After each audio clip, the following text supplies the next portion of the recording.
guys, it is Brittany here from My Core Floor, here for our weekly broadcast with Britt.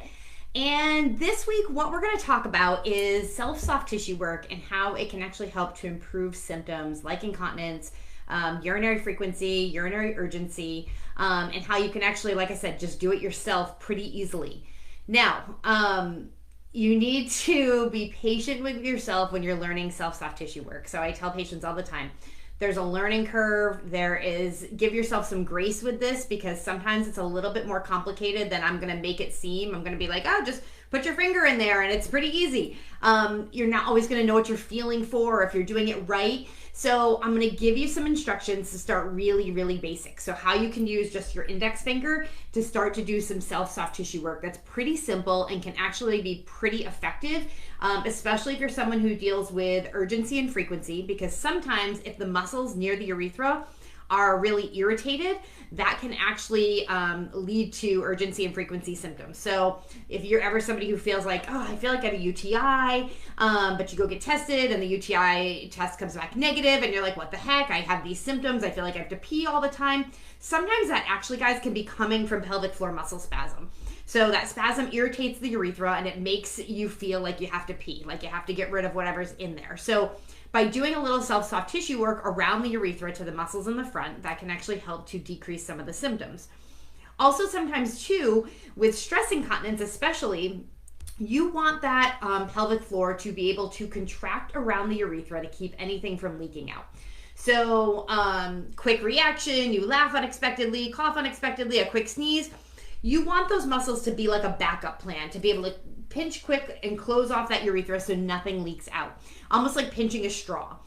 What happens though, guys, is that a lot of women I see and have worked with over the years are really tight through the muscles that are around the urethra, okay? And so often in people's heads they think, oh, tight, they must be strong. But a lot of times tight muscles are weak because they're just living in this shortened, tightened state and they're never being allowed to relax. So if we think about how a muscle works, a muscle has to contract and relax, and that creates this accordion type effect that builds the muscle belly.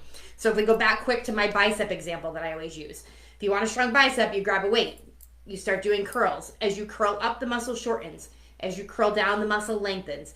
As you go back and forth, it creates that accordion effect and it will build the muscle belly and start to build the strength. Same thing with the pelvic floor. But if you're not moving well through the pelvis, then what sometimes happens is that you're not getting that accordion effect working through those pelvic floor muscles and they get stuck, and they can either get stuck super tight or get stuck super relaxed. Most of the women I have worked with over the years are actually stuck in a shortened, tightened position.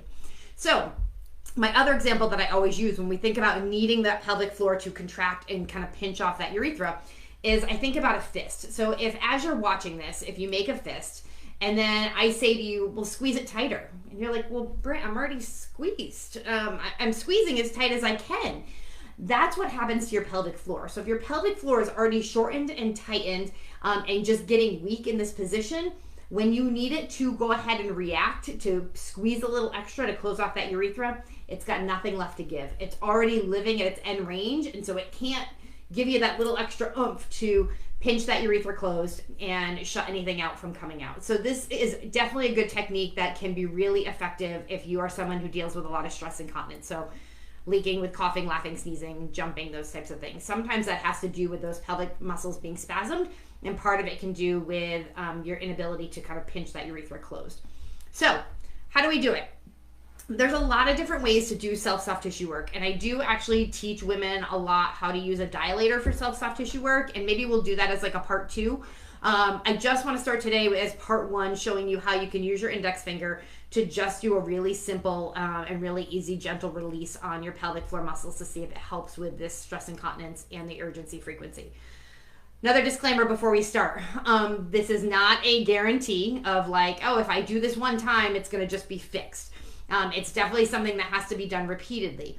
If you're not someone who's ever had internal work or you're not used to it, it can be a little bit irritating. You can occasionally get a little spotting. The muscles can actually be sore because like as if you had like a massage and someone really kind of worked those muscles. Same thing can happen with the pelvic floor. So just be gentle, give yourself grace, know that it's not going to be a quick overnight fix. I wish it was. And again, there will be some people that'll do it a couple times and be like, oh, it's definitely better. But sometimes it takes kind of getting used to doing it. And a lot of times I'll recommend people start doing soft tissue work maybe 2 to 3 times a week for just a couple minutes, guys, like 2 to 3 minutes. This isn't something long and extended. It's something you can easily do in the shower. You can do kind of semi-reclined in a bathtub, or semi-reclined like in your bed, kind of propped up with pillows. And again, just a couple minutes to do a little release, start getting your body used to tolerating it, and get your body and your muscles used to kind of going to this different place where if they've been really tight for a while, getting them used to letting go, so that then when you need them to react, they'll be able to react. And all the work we're doing with our exercises in My Core Floor are helping those muscles to learn how to relax and contract and relax and contract. So this is just an extra technique that sometimes helps to unlock the muscles and then makes it more effective when you're doing your strengthening and your exercises. Okay, so here's the pelvis. Here's your spine in the back. Okay, pelvic bones are here. And if I tip it, you'll see here's the pubic bone in the front. So I just wanted to give you the orientation. This is going to be the easiest way for me to show you how to release these muscles. So this is kind of, I just wanted you guys to have the right angle. Okay, so spine, pubic bone, here's your pelvic bowl. Okay, so this opening here would be the vagina. Okay, so if you go into the vagina, if you go straight up, you're going to hit into your pubic bone and also into your urethra. You do not want to do that. You don't want to cause any damage or irritation to the urethra. You'd have to push pretty hard to really irritate or to really damage the urethra.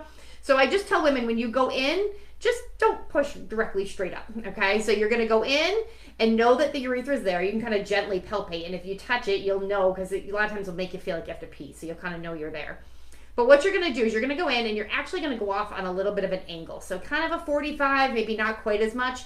If you were to imagine the urethra being like 12 o'clock, we're talking about maybe like 11 and 1, okay? If we're talking about a clock, you know, being around the pelvic floor.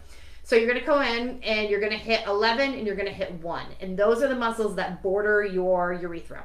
So you're going to go in and you're going to kind of hook around the pubic bone, and you're just going to kind of hold and release. And so what I mean by that is you're just going to put some gentle pressure into that muscle. Okay, and it might burn a little bit. It might be a little achy. You might just be like, oh, it's a little tender or irritated. You're going to hold it there for a few seconds. This is not an exact science. I usually will hold until I feel a release. And sometimes a release can just be as simple as like, oh, that doesn't hurt anymore. It's not burning anymore. Sometimes it takes 10 seconds. Sometimes it takes 20. I don't want you sitting here counting like 1, 2, 3, 5. I just want you guys going in, gently holding for a few seconds, kind of hang out there. If it feels like all of a sudden it doesn't hurt as bad, great, it's released. If you feel like it doesn't change after a few seconds, then shift a little. So you're going to shift down a little bit, and you can kind of go down, you can go over, you know, you can kind of work a little bit in this range of right around kind of that 1 o'clock, 11 o'clock marker. Okay, and then same thing on the other side. You're going to kind of just move around. Again, hold each spot for a few seconds, you know, 10 seconds, 20 seconds, shift a different spot, 10, 20 seconds, different spot, and you're going to kind of work within that range. Now, if I shift so you can kind of see how deep I'm in, because a lot of times women will be like, well, how far in do I go?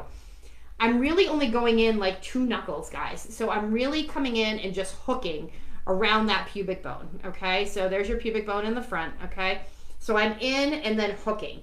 So this is kind of the motion of what you're doing with your finger as you're kind of in around. So basically, all you need is these first 2 joints. Now, if you're someone who's arthritic, then I'm also going to show you, like I said, we'll do a part 2 of this video and how to use a dilator to do self-release. And all a dilator is, guys, is an extension of your finger so that it allows you to get that release with maybe not having to, you know, get your hand into a funny grip without having your hand cramp. If you have arthritis, you know, certainly that can be a factor that affects your ability to do soft tissue. So I will show you in the next video how to release the same area using a dilator.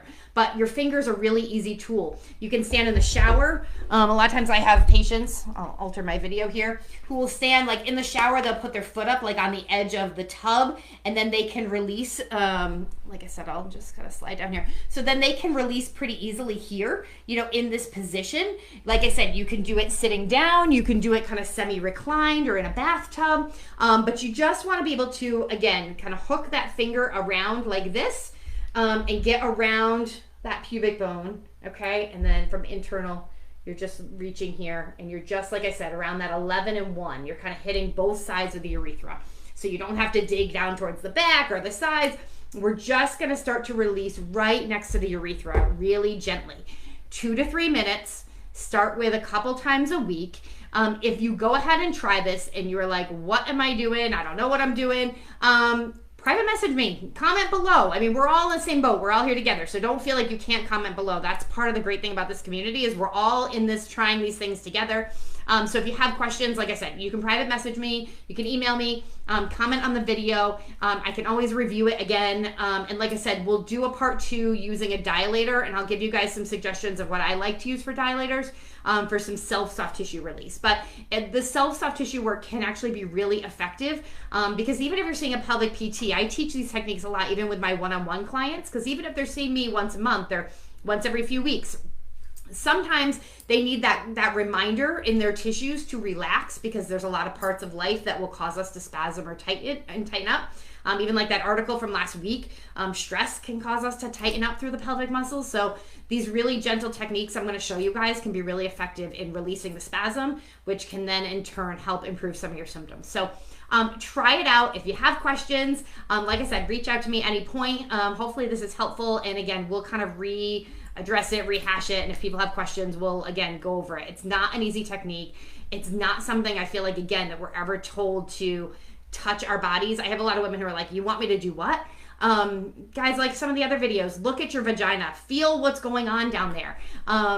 It's really important for you to understand your body and how it's working, and make some little notes if you have to. If you do your first internal and it's really tender in a certain spot, or more on the right or more on the left, make those little notes so that you can even kind of monitor your own progress in terms of self-release work.